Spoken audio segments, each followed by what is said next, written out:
ஒரு நாவலை தழுவி எடுக்கப்பட்ட படத்துல ஒரு ஆக்டர் 11 கெட்டப் போட்டு 1950லேயே நடிச்சிருக்காரு. அந்த ஆக்டர் யாரு, அது என்ன நாவல் தெரியுமா?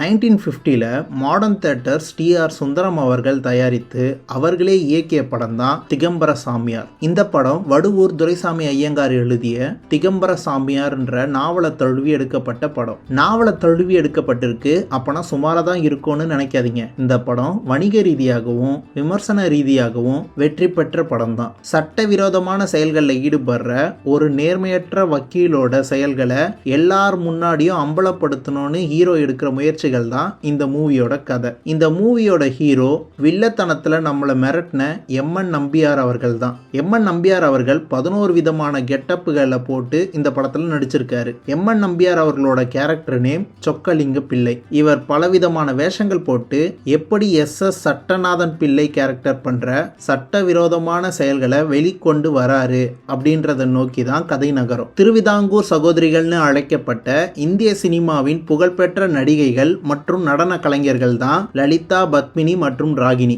இவங்க 3 பேர்ல லலிதா மற்றும் பத்மினி இவங்க இருவரும் காக்க வேண்டும் கடவுளேனி அப்படின்ற பாடலுக்கு இந்த படத்துல நடனம் ஆடி இருப்பாங்க. திகம்பர சாமியார் படத்துக்கு 2 மியூசிக் டைரக்டர்ஸ், ஜி ராமநாதன் அவர்கள், எஸ்.என். சுப்பையா நாயுடு அவர்கள். இந்த மூவி யூடியூப்ல ஃப்ரீயாவே இருக்கு. இன்ட்ரெஸ்ட் உள்ளவங்க மறக்காம பாருங்க. இந்த வீடியோ உங்களுக்கு பிடிச்சிருந்தா லைக் பண்ணுங்க. இதே மாதிரி நாவல் 2 சினிமா எபிசோட்ஸ் பார்க்க நம்ம சேனலை மறக்காம சப்ஸ்கிரைப் பண்ணிக்கோங்க.